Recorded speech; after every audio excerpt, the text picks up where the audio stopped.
Good morning, team. Welcome to today's Risk and Assurance Committee meeting. Welcome to all the members around the table. Alice, thank you for joining us. Monique, for being reporting officer, and welcome to staff over there on the side of the room, helping us out.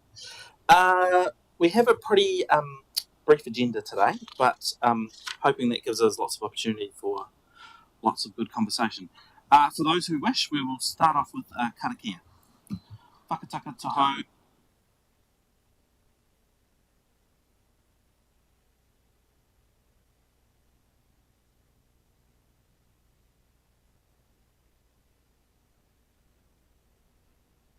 Thank you. Now, I have apologies from independent member Sarah, and just in case the public is watching, independent member Jenny is who was with us for the previous risk and assurance cycle, has resigned, and she's going off and doing other big and wonderful things. So we are in the process of looking to replace an independent member, and we'll have a conversation about that as a table at the end of this meeting.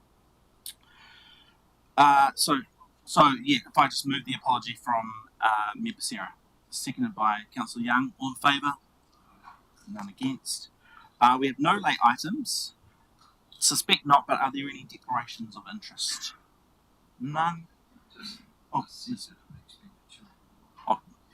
So thank you, Mayor Burney. Just noting then, just for the record, that Mayor Burney just noted that he is obviously referenced in the sensitive expenditure report. So thank you, Mayor Burney. I will move that the meeting minutes of the Risk and Assurance Committee meeting from 20th of May, so that's both the public and public excluded portions, that they be accepted as a true and correct record. If I could seconded by Councillor Young. All in favour? Thank you. That's everyone. None against. We can then move to item 5.1. So I invite Catherine and Ashley to the table to talk about our risk management quarterly report.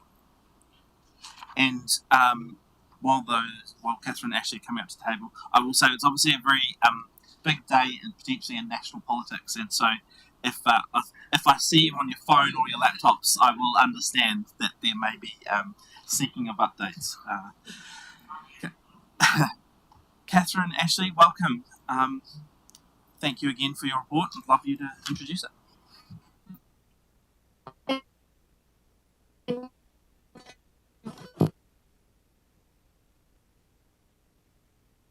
Thank you, Chair, and morning committee members, now that you can hear me. I will take my report as read and provide a brief overview of the key points. Since the last committee,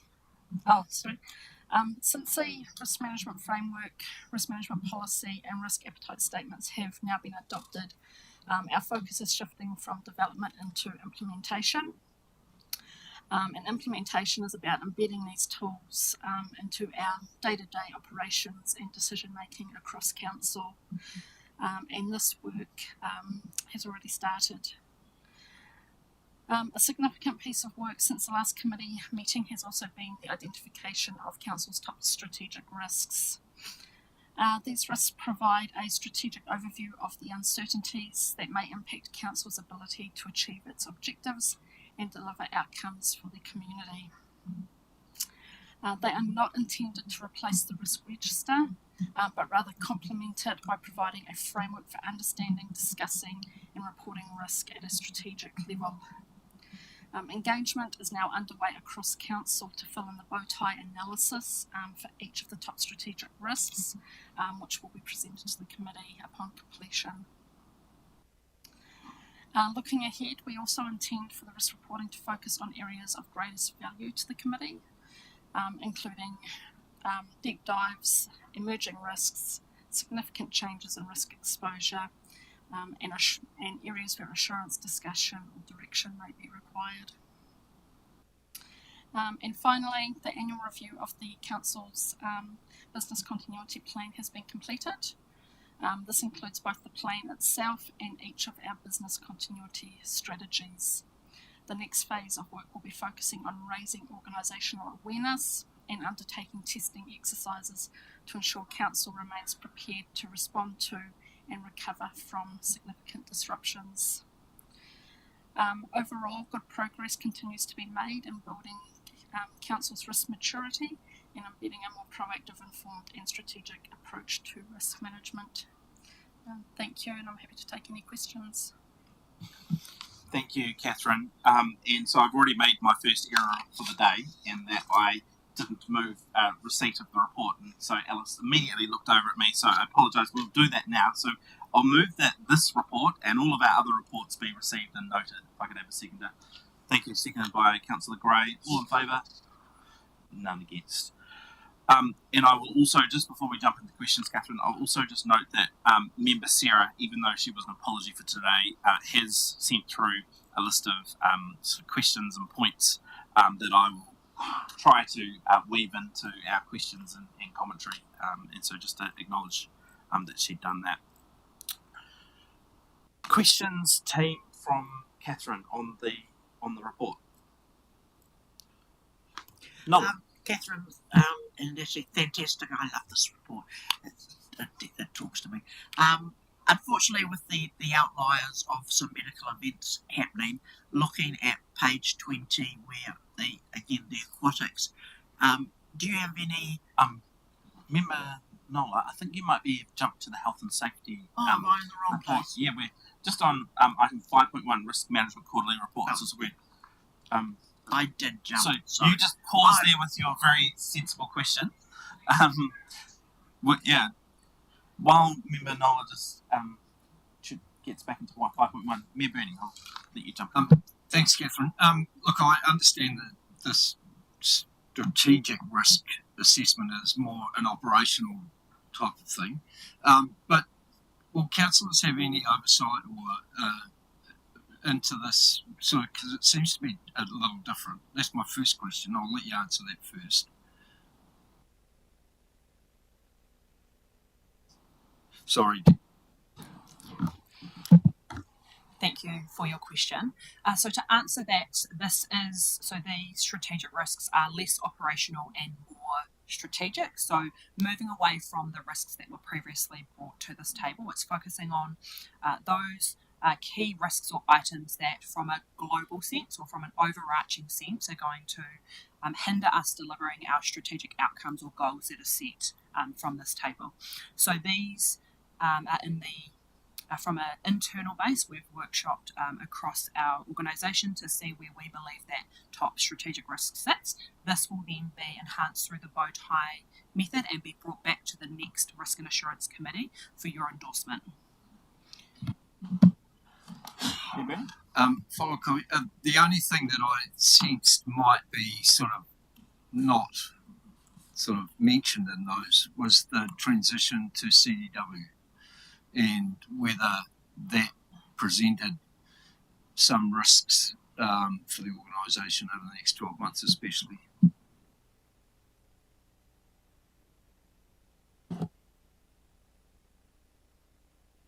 Just having a temporary glitch with the microphone. We'll just hold there.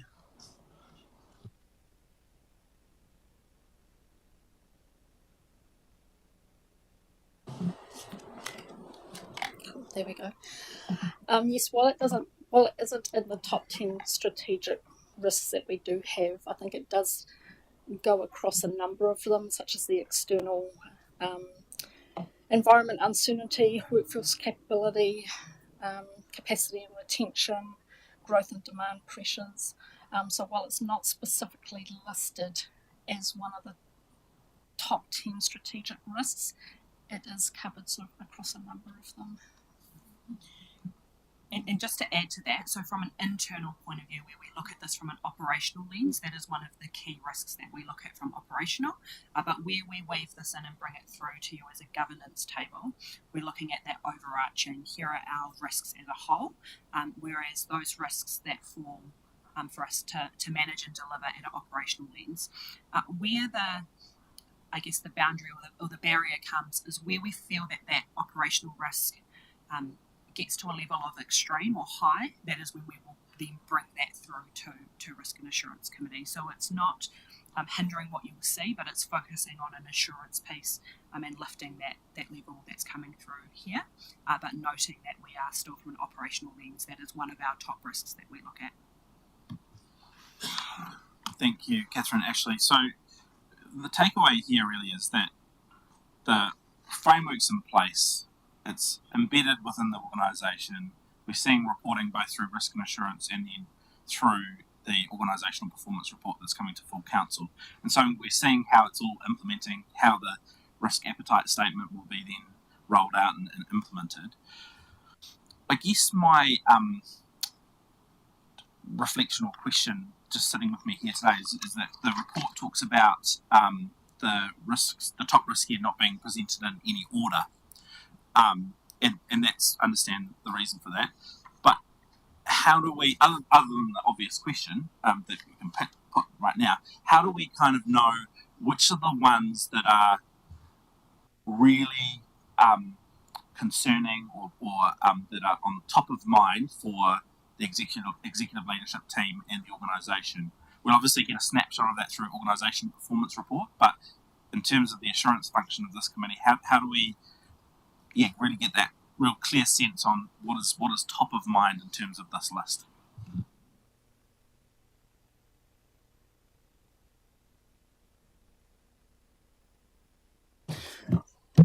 So in terms of not having it in a particular order, that is correct.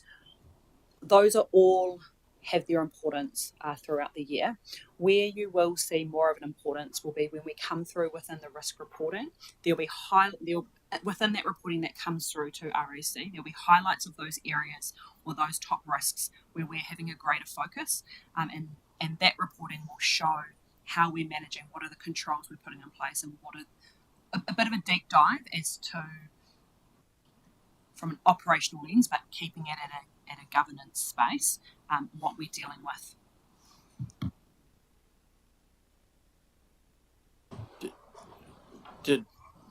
Monique, did you want to say anything about your conversations at an ELT level around these top risks, or are you comfortable that?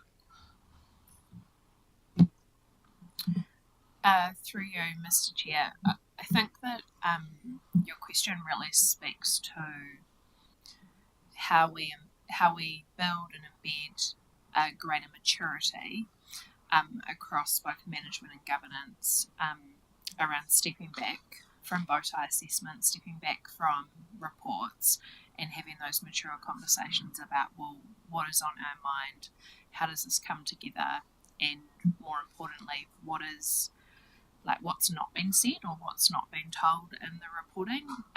I would just note, Councillor Jennings, that I think what we have continued to demonstrate is a strong risk culture where elected members get heads up on things. I know that I can be confident that at the executive leadership team table we're regularly having conversations about risk. It just often isn't described as risk. It's often described as the anticipation of what we might need to manage, what we might need to put controls around, or what might need to be mitigated. So probably really the question is back to you, Councillor Jennings, and the committee is, well, what else would you need to see that gives you the assurance that we are actively managing risk and actively raising with our elected member table where risk might exist that sits outside these top risks, but are things that ultimately you don't want to be surprised about. Yeah, well, thank you for that. And I think that I want to be clear, my question isn't about saying we need to necessarily do more, because I think there is a suite of information that comes through a number of different channels, and that it's putting it all together and having that overarching view. And so perhaps a good example is the topic of just government reform and the suite of reforms that are facing the local government sector. Now, that's not a standalone top risk. it's captured as part of all, it's a component of a number of these different risks, and the risk itself manifests in different ways, and we get no surprises reporting through the Chief Executive Performance Committee, through the organisational performance reporting, through various workshops and briefings, council papers, and so. Look, I personally do have that assurance, but it is. I think this is a useful opportunity to be able to just get that sense of those top risks. What is potentially keeping you up awake at night? So, is anyone? Sorry, I've dominated some of the session there, but does anyone have any questions or comments on the report, and perhaps if it's not on risk, on the business continuity aspects? Councillor Young? No? Nolan? I just wanted to check my understanding of the way I'm receiving this information, and the work that's gone on behind. Is this an example of how staff, particularly in all the work they've done, were able to pivot quite quickly when we got dumped on with the head start, and so that forward-focusing view is actually critical to us in the long term being effective as a council. So that's correct. In my understanding, that's what I thought it was. I just wanted to make sure I understood the reasoning behind it. All right, well, if there's no further questions or comments on the risk component, I'll just turn then to the business continuity plan update.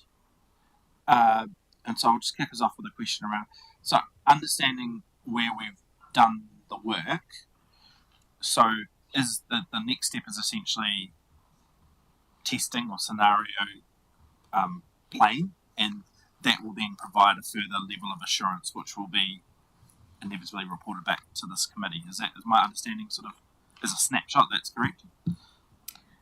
That is correct. Yes. So we have done the annual review. That has led to some changes. Following which we do plan on doing scenario testing, which is going to sort of further inform the business continuity plan, provide that assurance that what we have in place is actually working, or whether we need to make adjustments.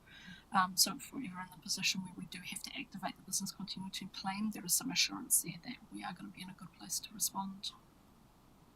Unfortunately, Horowhenua has been subject of some real life natural weather events, and so there has been some on-the-job learning, and so is it fair to say that those learnings and reflections sort of post those events has also fed in and contributed to where we've landed with the BCP review? Through you, Chair. Yes. Yep.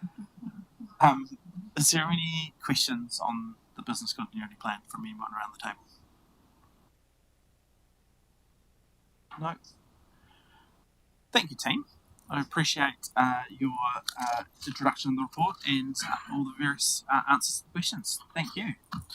We will then move on to 5.2, which is Health, Safety and Wellbeing Quarterly Report for April to June 2026. I think, Tanya, are you inviting Brooke up, or you can come up, Brooke, if you'd like. We're not too scary. And we've got Ashley too joining us. So we've accepted the report.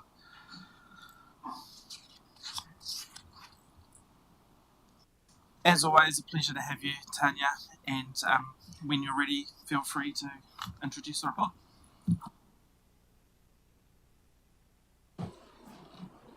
Good morning, Chair, and members of the Risk and Assurance Committee. I would like to start by acknowledging the death of a valued customer at our pool facility in May.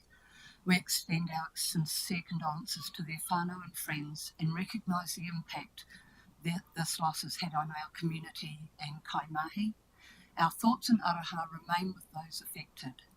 There has been an internal review process, and this has been completed, and any further follow-up or reporting on this will come through the Chief Executive to the Risk and Assurance Committee. This reporting quarter has shown strong overall health, safety and wellbeing performance. As identified in the report introduction, the safety and wellbeing team have key focuses, and this includes supporting our health and safety representatives in recruitment We're looking for another HSR for our wonderful team. Threatening behaviour support for kaimahi and the continuous review of the controls in place for safety. In a new graph in the report on page 21 of the agenda, this shows the number of days from incident occurrence to review completion. Timely reviews enable corrective actions to be implemented sooner, support affected kaimahi, and reduce the risk of future incidents. Delays can occur due to the complexity of the incident, information gathering requirements, or resource constraints. However, minimising our review timeframes helps ensure lessons are identified and acted on promptly. The report also includes a year in review featuring key data and insights for your assurance. It also provides an update on the Health and Safety at Work Amendment Act 2026, which is being closely monitored to ensure we maintain a clear understanding of the proposed changes as further guidance and information are released by WorkSafe and MB. I take the report as read and I'm happy to take questions. Thank you. Oh, Ashley. Just to reiterate and just confirm one of the points that Tanya raised within her introduction around HSR, so our health and safety representatives, these are not additional new staff, it is additional duties on those staff who are already employed within the organisation. Thank you, Ashley. Now, Councillor Fox, I think you will start us off with a question. Now that I don't flick through my computer, touch screens are so sensitive, I'm in the right place. Thank you. And I will reiterate what I said. I like the pictures because it tells 1,000 words. I really think the acknowledgement of that consistently that HDC is showing well above industry standards and everything like that should be well and truly acknowledged, and excluding medical events because we can't choose when we're going to have a medical event. Is there any, I just wanted any commentary, any thoughts on, because of the great work you're doing investigating, are you seeing any trends in the aquatic area that we have to be concerned as a risk, or is it just people's behaviour? Through you, Chair. There is people behaviour that would that shows in our reporting, but the environment also is where we look to reduce risk. So we've got water, children, people, slips, slides, fun. So that does get reported every time a lifeguard or staff member needs to support someone that's had an injury. So sometimes reporting comes through as high in that aquatics area, but the areas that we need to investigate, they show up very strongly, and then we would include more review of those risks. So I'm just going to drill into that a little bit further, if you don't mind, because I think that is one of the messages that comes through consistently in the reporting, is that aquatics has the largest number of incidents, and the messaging from the organisation is that generally that's because of the nature and the environment. And so how, as a committee, or is there anything that you can offer the committee just to be assured that our rate of incidents isn't kind of out of step with other councils, other contexts where the same sort of nature and environment exists? Is there a possibility to kind of benchmark or compare with another council, not necessarily in the reporting, but just to again give us that assurance that our rate of incidents isn't sort of out of whack or out of normal?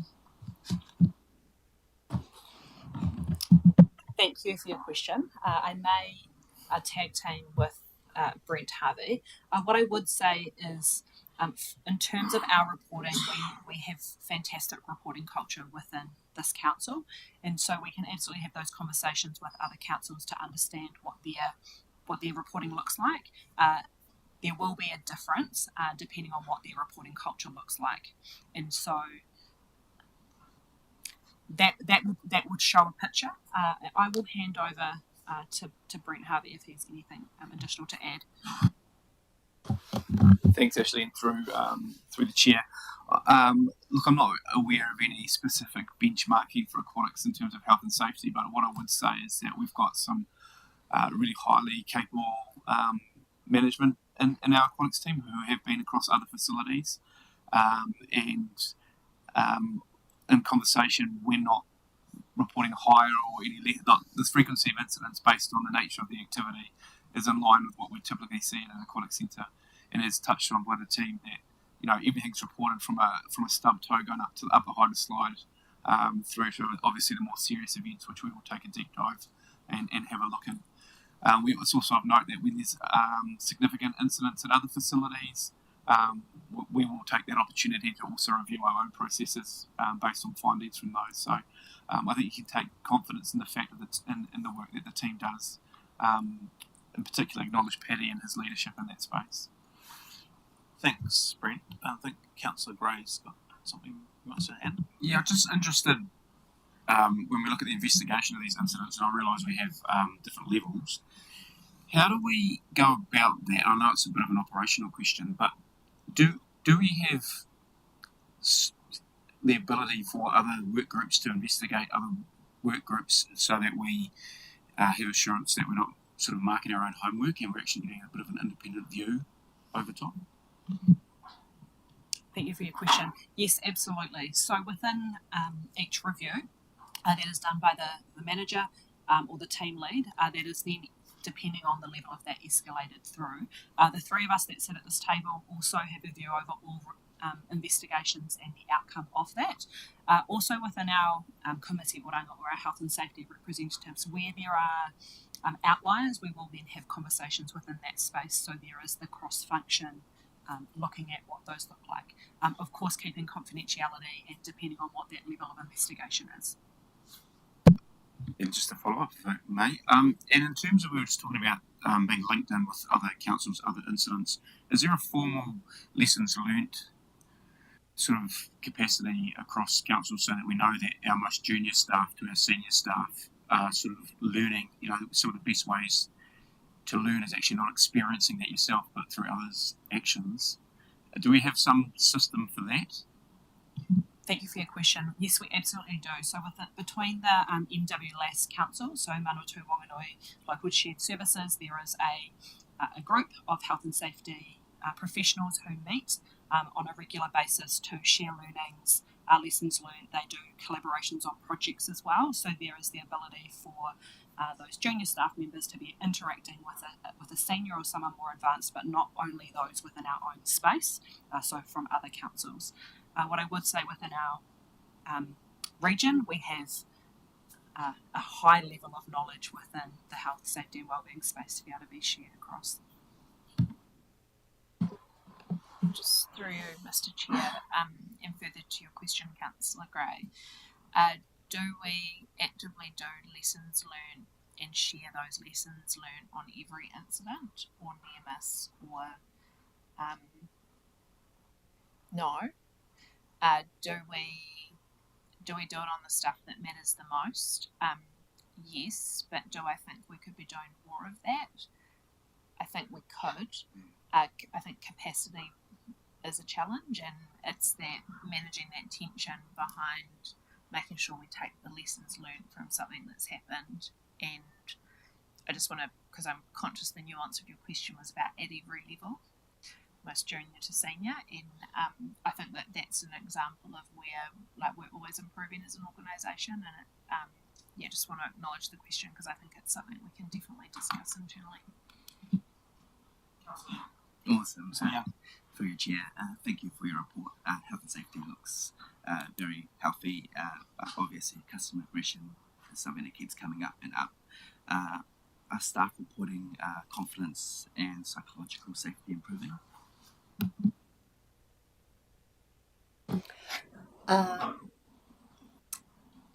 In a nutshell, yes. Psychological safety as a subject is something we're maturing on, so it's been used in more conversations. We sit at it's people sort of keen to associate well-being with that. So we're learning and maturing in that space to ensure that psychological safety or psychosocial safety, as WorkSafe has it as a content, is being promoted and understood across our organisation. So we do get small amounts of reporting in that space, and we hope to mature that and improve our understanding across the organisation. Thank you. Thanks, Councillor. Go. Mayor Bernie.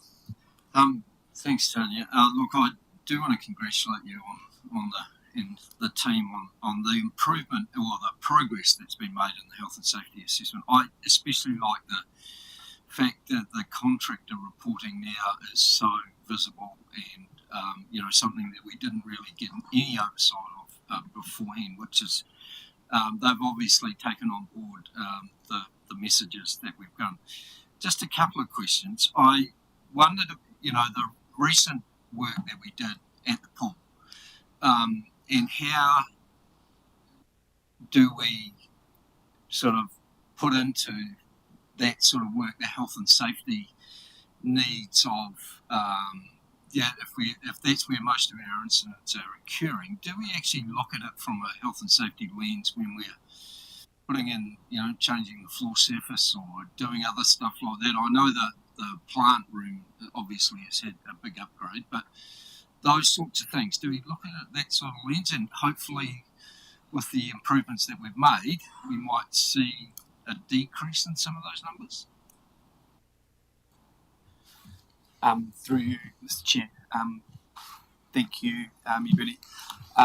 When we're carrying out under significant investment in our facilities, I guess we're guided by the National Aquatic Facilities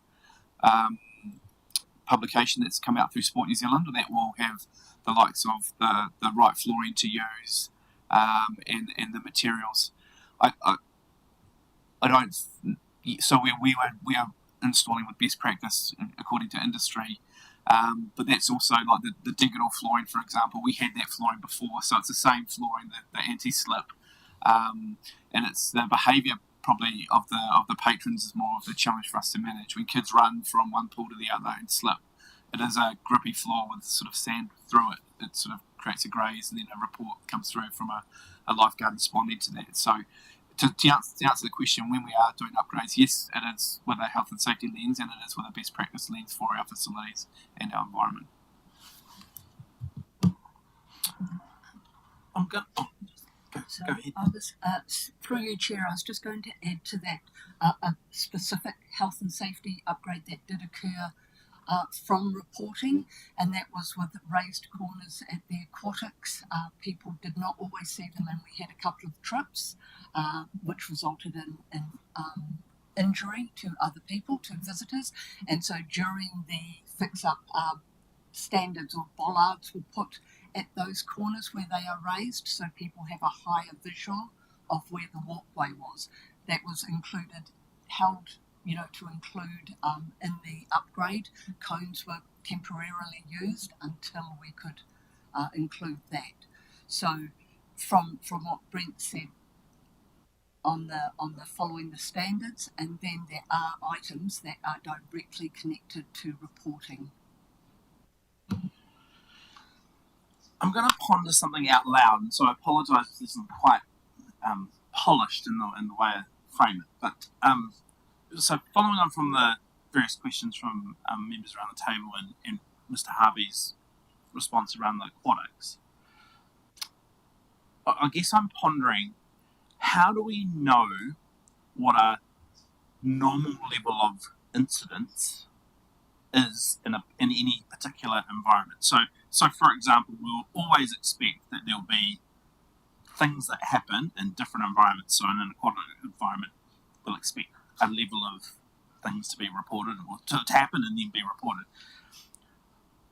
But how could we get some assurance around kind of a normal level of incidents around whether it's number of incidents per hour that the facility's open or whatever? And I guess it's similar to with our contractors, where we know that certain types of activities or business or sectors will have a higher level of incidents happening. And so how do we know kind of when we're within the normal range, or whether there's a higher level of incident that's happening that kind of signals to something? So I'm sorry that it's not a fully formed thought, but hopefully you get the gist of what I'm trying to ask, which is the numbers here are great and tell us a story, but there's a piece of the story that is, are we within normal, I guess, or is this to be expected? So, sorry to put you on the spot, and we can come back to that if it's unfair that I've just dropped that on you. I'm going to answer that question, Councillor Jennings, because I want to make sure that any of our staff who are listening to this know that we never want staff to not report an incident. And I don't want the questioning to come across, and I know it's not coming across from your perspective this way, that you might be concerned about the number of incidents being reported, because we want incidents reported. We want to celebrate a healthy reporting culture, because it's when staff don't tell us that we're not actively fulfilling our duties as a PCBU under the Health and Safety Act. Specifically, though, to answer your question about like what's a normal number of incidents, I think that we don't know, because what might be a normal number of incidents, and for example, let's continue the theme of aquatics, in a pool of our size, with the number of people that go into our pool every day, to compare that to the Palmerston North Lido or the Kapiti Coast pool, like they're different pools. They get a different number of users go into it. So I think we would have to not just look at the raw data around how many incidents, but it's actually about the incident rates. So it would be about like injury incidents per user, near misses per user, or hazard reporting per FTE. Like there'd actually be quite a bit of analysis that would have to occur. I think what I would encourage the committee to be more interested in trends over time. I'd also encourage the committee to encourage that a higher level of reporting is often a positive indicator that the risk has been managed and that the risk has been identified. But I wonder whether what you're seeking is assurance that when that risk is identified, how do you know that in a month or 2 months or 12 months' time that risk is still identified, and if that risk is of concern, it hasn't been actively managed? So the repetitive reporting of risk might be more what the committee is interested in. We can definitely we can talk to some councils who are probably more mature in the health and safety space than us, to get a sense of how they might report on this, to get a sense that they are tracking along the right road. But I just wouldn't want that to be in a way where we were trying to get our reporting down, because we want reporting. Yeah, look, thank you for that that commentary, and certainly want to reiterate that I believe that reporting is absolutely essential, and it's probably the flip side of what's been discussed, is that I think when there is a low level of reporting, that to me raises more of a flag, in that in my own world, in my own business of aviation, I know an airline that reports X number of incidents per month has a good safety culture, but an airline that's reporting, one incident a month, there's a whole lot of information that's not being reported. And so I think for us, it would be using a benchmark or an understanding of kind of what the normal reported reporting is, to get a sense of where we're not getting information or where there's not reporting happening. And I think that's probably more critical in terms of our contractors as well, because I think I can get the sense that we do have a really good reporting culture internally. But you look at, for example, page 25, where we do have a number of different contractors there, and is that telling us the full story in terms of what we would expect to see from a contractor in that line of business? Are we getting all the insight? So hopefully that's clarify kind of the angle of thinking, and I certainly don't want to send you guys away to do any significant work on this. It was just a live pondering of how do we be assured about the information that we are getting. I don't know if you want to follow up. Just through you, Mr. Chair, I as a follow-up to that, the most useful source of information for us is typically going to be like membership bodies. So it's or accreditation authorities. So it's the likes of PulseSafe, IANZ, ACE, and what I'd encourage is that we focus the alignment of any work or energy we put into this on critical risks. So it might not be looking at everything we're reporting on, it's reporting on those that are aligned to our most critical risk, which typically would fall into the contractor field, because where our highest risk sits is normally where we contract it out. Thank you. Thanks for that. I appreciate that. I do have a question that member Sarah had sent through, just around emergency situation preparedness. So that's on page 26. And she's asked, are there metrics to show that the evacuations were done correctly and on time? Are there any issues that the committee should be aware of? Thank you for your question. In terms of metrics, so there isn't a specific time that we're meant to meet. I know as we all went through school and we practiced our drills, they would say you need to do it within 3 minutes. For an organisation, there is no time. We have actually checked this with the contractor that we work with to ensure that we were meeting that time. That is nothing that is actually there. What we do after every evacuation, we do get a report from that contractor. They do a review of the building and then provide us any work-ons. We also do an internal review by having the evacuation and then meeting with those who are the fire wardens or the wardens within the space to then do a lessons learnt, and then improvements come through from that. That then gets reported through to executive leadership team for them to look over and provide any further guidance or advice. So we, in every evacuation, there is something to improve on. There is something to work on within our spaces, and we ensure that that lessons learned is then run through. That's good news for those of us who are unfit and slow moving. Thank you, Ashley. Is there any further comments or questions on this report? Appears to be none. I want to thank you again for all the various answers and again for presenting the report.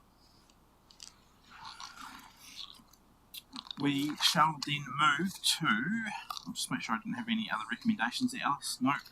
We will move then to item 5.3, which is our campgrounds and reserve risk. Catherine, I think, and Brent at the table for us with this. The report's been received.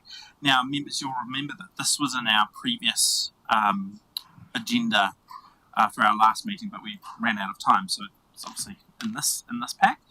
And with that, I'd love you to introduce the report. Thank you, Catherine. Thank you. I will take my report as read. Following the tragic events in Mount Wanganui